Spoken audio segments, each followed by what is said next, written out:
Estamos con Victoria Sandino, una de las mujeres de las FARC-EP, una de las mujeres que ha trabajado por la emancipación de la mujer, pero además que ha hecho parte fundamental de este tránsito ético y político de la vieja Colombia hacia una Colombia nueva de la paz, la democracia y el futuro.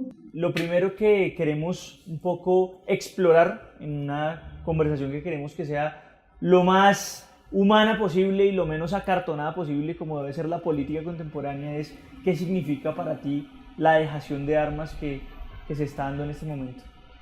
Nosotras y nosotras le hemos apostado, nosotros y nosotras le hemos apostado con todo este cuento de poder realmente construir la paz. Eso no es carreta, eso es de verdad, verdad.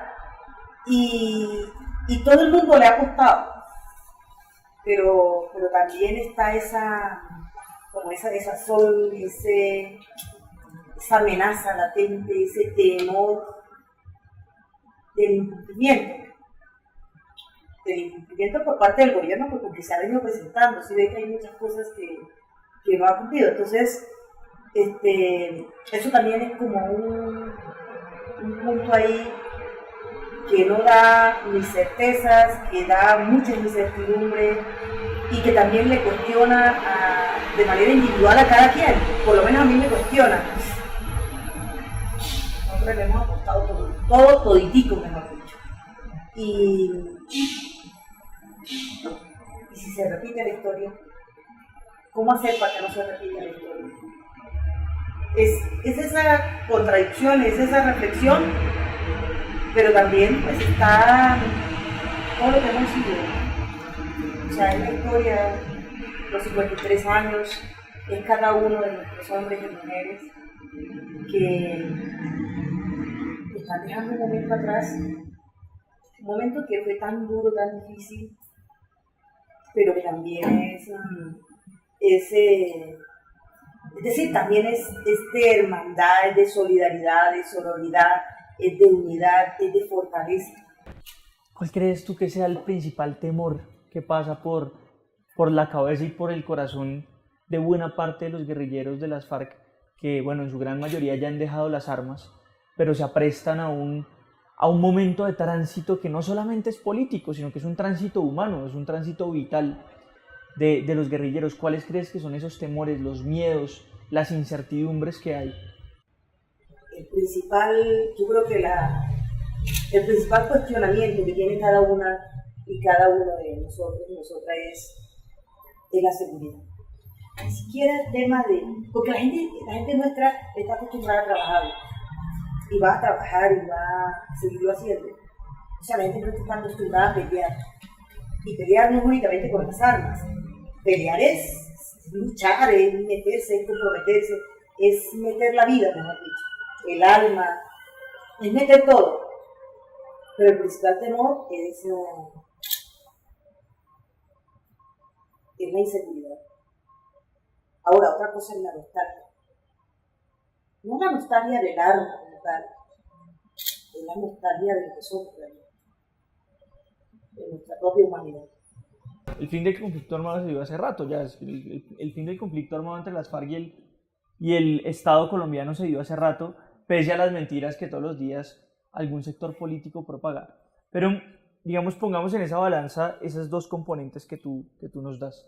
La nostalgia del fin de la guerra y la incertidumbre, la inseguridad, la dificultad que hay. Pero mira que no es la nostalgia del fin de la guerra. O sea, no es que, cada quien tiene como esa nostalgia pues porque se acabó la guerra, no. O sea, es el modo de vida que se construía en la insurgencia. Es la colectividad que somos. Es lo colectivo, es lo humano que vivimos. Es que es imposible no ser tan cercanos en cómo hemos vivido, mejor dicho. Nosotros, por ejemplo, como hemos construido nuestros campamentos, que son las caletas que están allí, una caleta pegada a la otra. A veces cuando eran buenos tiempos, pues uno hacía como una cadena de conversa entre caletas y de poder contarse y esta noche y reírnos de cualquier cosa, de las historias más simples que puede de la vida simple realmente, diría yo.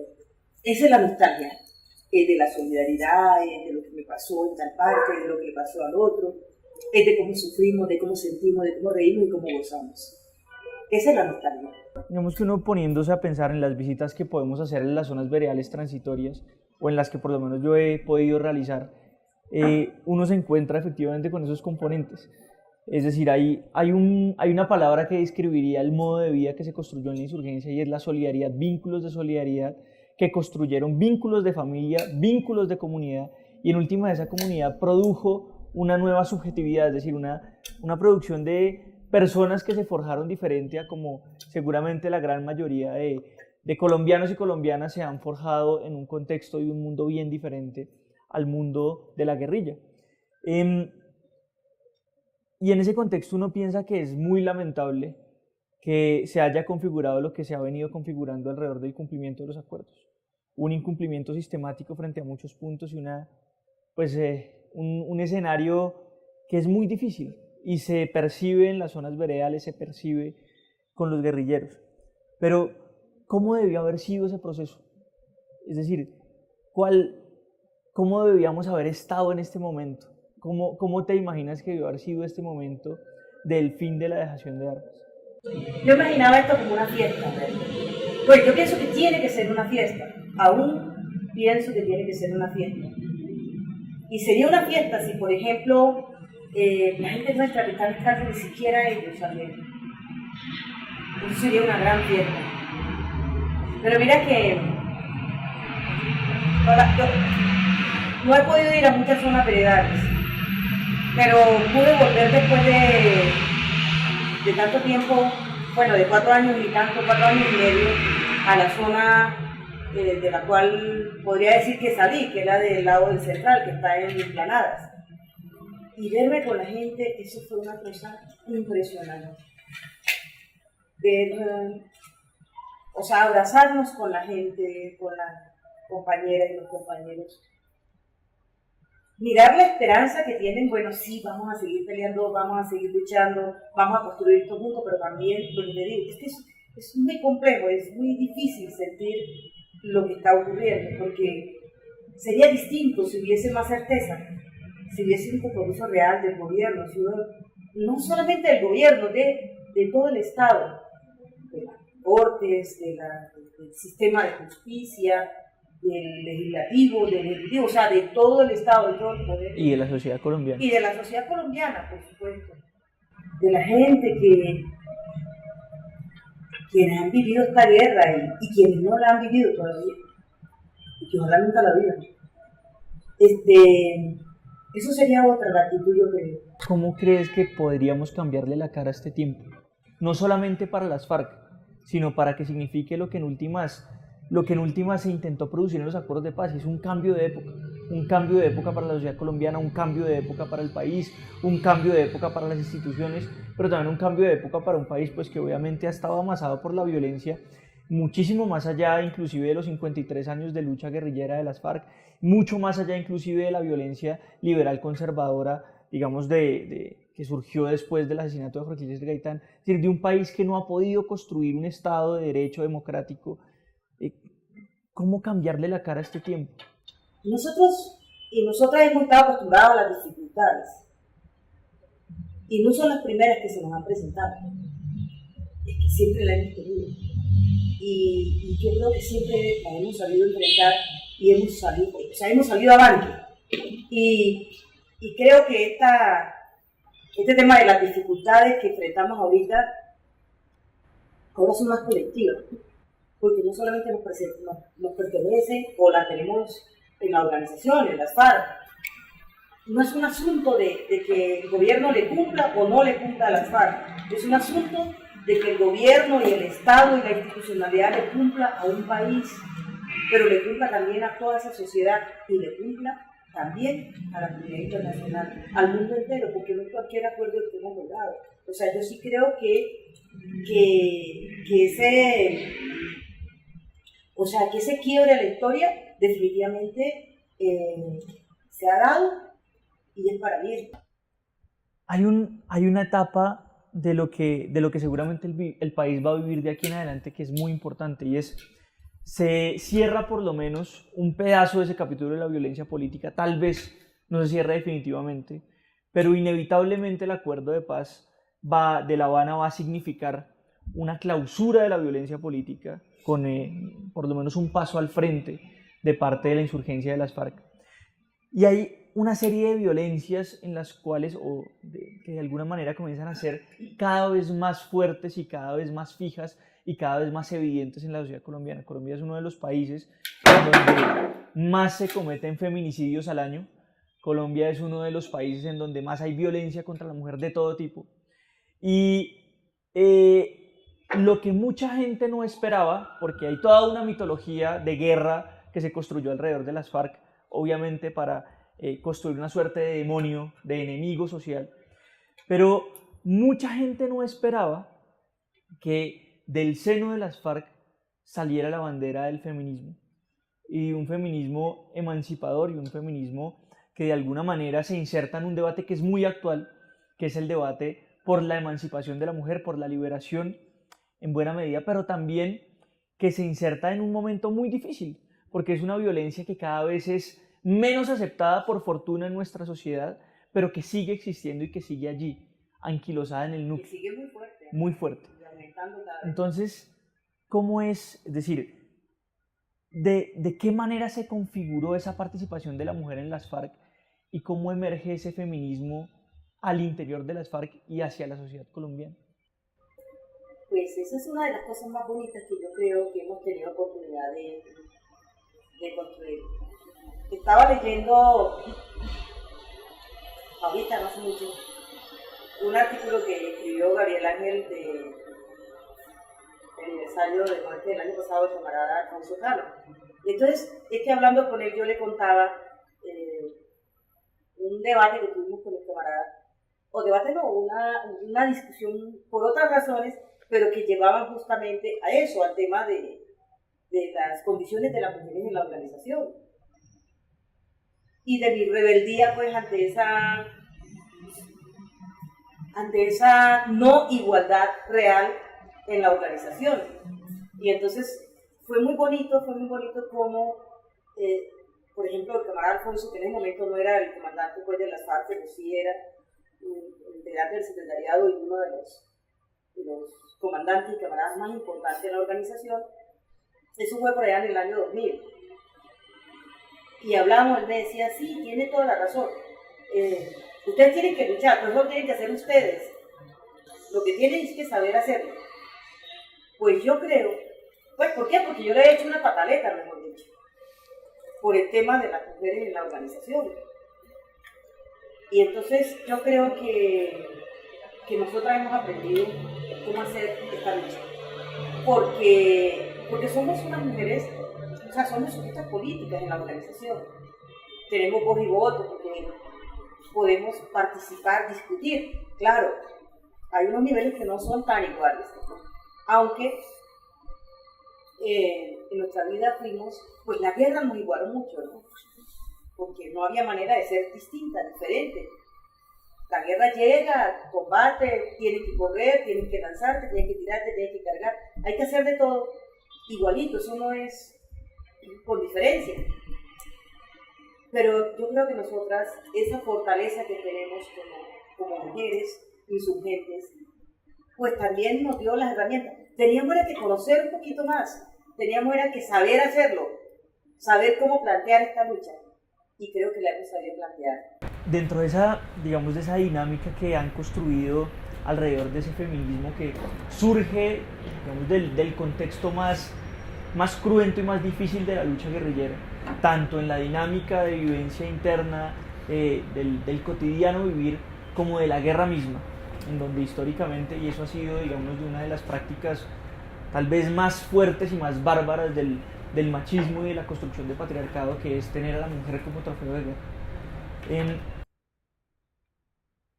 A mí me gustaría, o más bien, siempre he tenido la curiosidad, y pues cada vez que he estado en algunas zonas hablando con diferentes guerrilleras y con guerrilleros, siempre me interesa ver historias de guerra. porque paradójicamente dentro de las historias de guerra es donde se entiende con más fuerza las verdaderas historias de paz.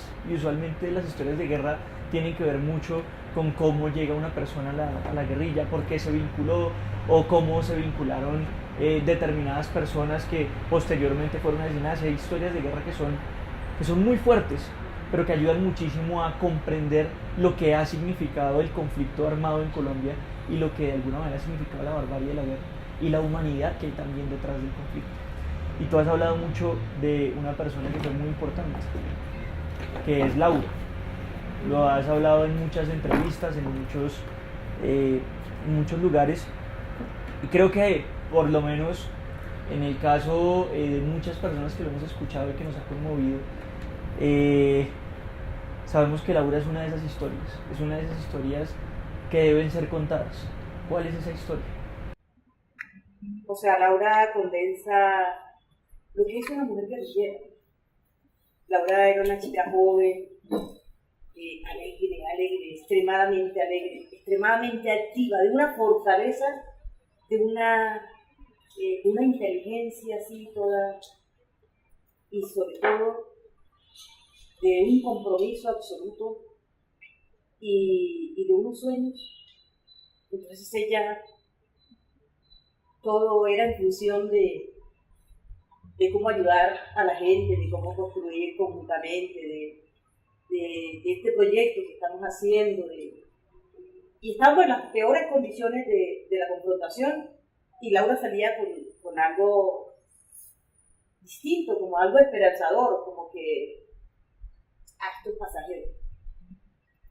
O avanzamos, o llegamos a un acuerdo, o hacemos no sé qué, vamos para un acuerdo, vamos a hacer tal cosa. O sea, ella siempre estaba como en función de lo que venía, de lo que iba a suceder realmente. Por eso, yo creo que a todos nos duele todas las muertes. Nos duele las pérdidas. Yo creo que Colombia entera tiene que hacer una ¿cómo se dice? Resiliencia, como una recuperación, no solo de la memoria, sino también de poder superar estos dolores que tenemos, ¿no? Que nos ha dejado la violencia. No propiamente la guerra, la violencia en general. Porque no son los dolores que sentimos ahorita, no son los dolores históricos. Yo creo, por ejemplo, en Gloria Gaitán, frente a los dolores de la pérdida de su padre y de lo que sucedió.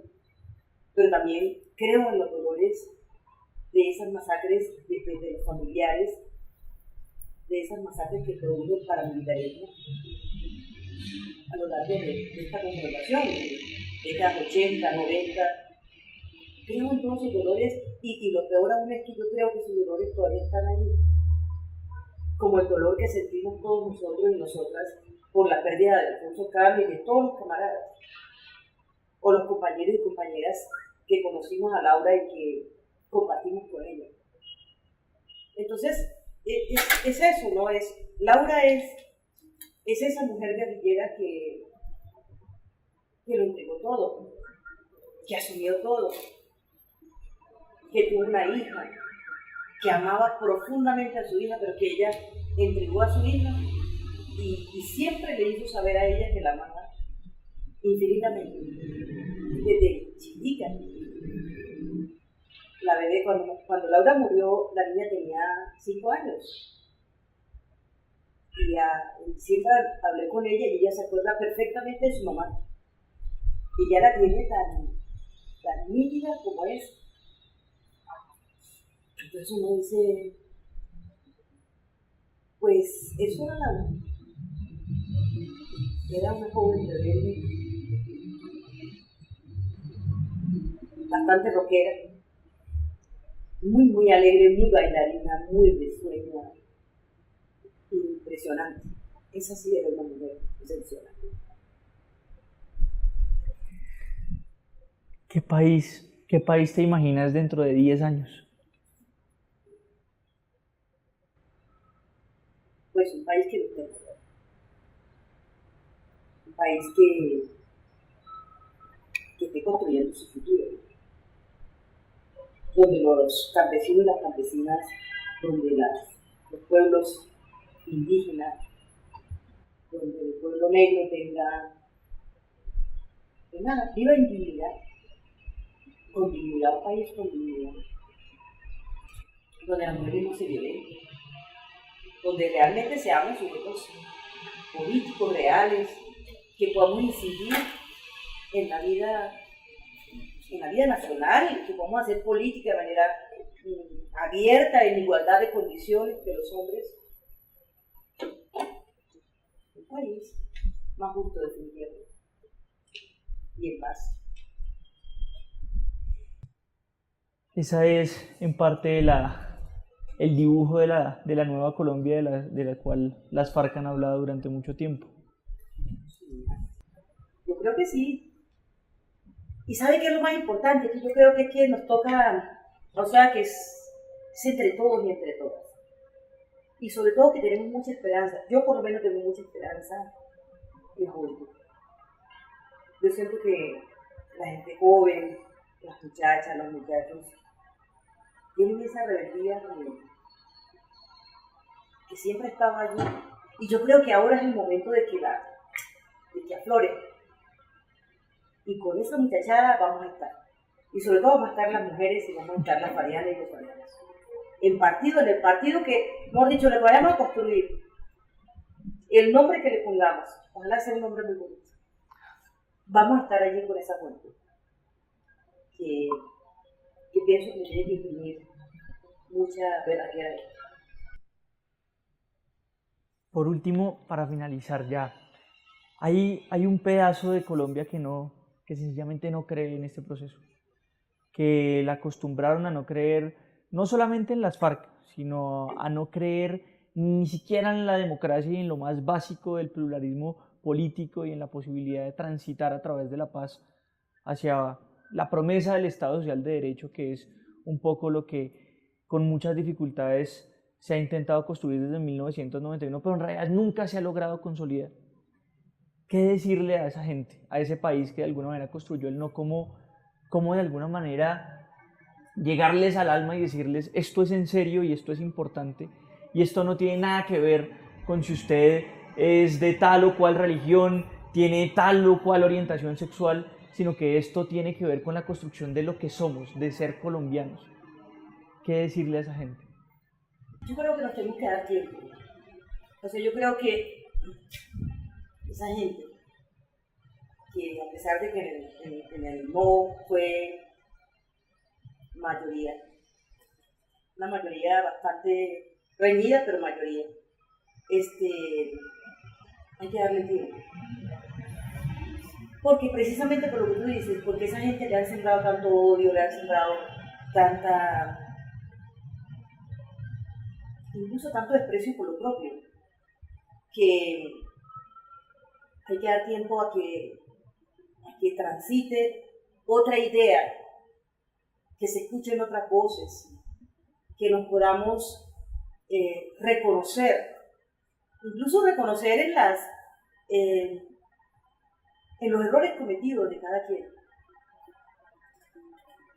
Yo creo que un día de esto nos tenemos que encontrar personas, por ejemplo, que han estado incluso en el paramilitarismo, así como nos encontramos con los que estuvimos en la confrontación, por ejemplo, con las fuerzas militares, con la policía, nosotros y nosotras, la gente, las mismas víctimas.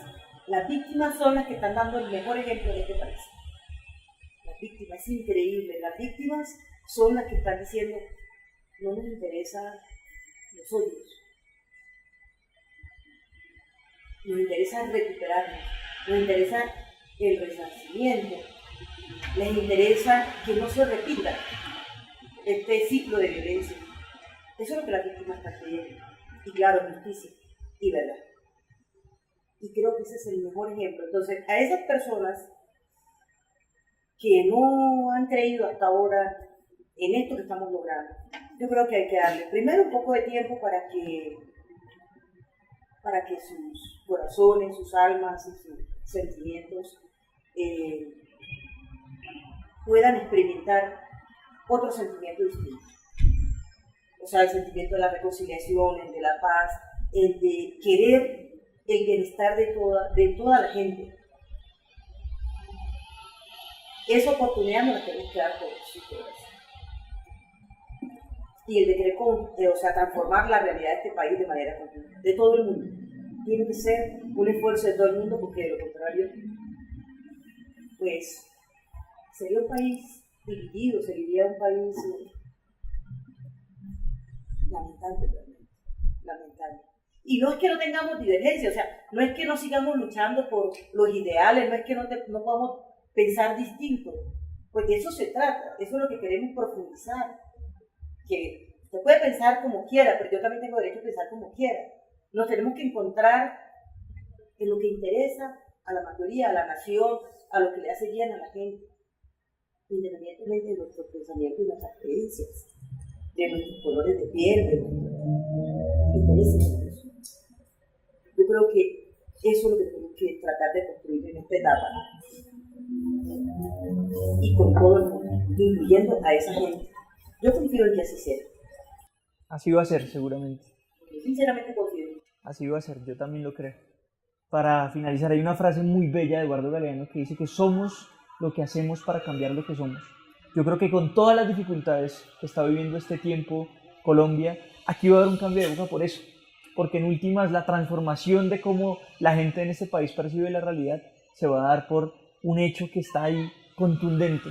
Y es que el fin de la guerra, el fin de la confrontación, la apertura política hacia un nuevo momento va a significar un hacer que va a transformar lo que somos en Colombia. Y yo estoy seguro que de la mano de las FARC, de la mano de toda la gente que está incrédula inclusive, vamos a sacar esto adelante y este país va a conocer otro tiempo. Con dificultades, pero lo va a conocer. Yo también creo. Yo también creo, ¿viste? Yo también creo eso.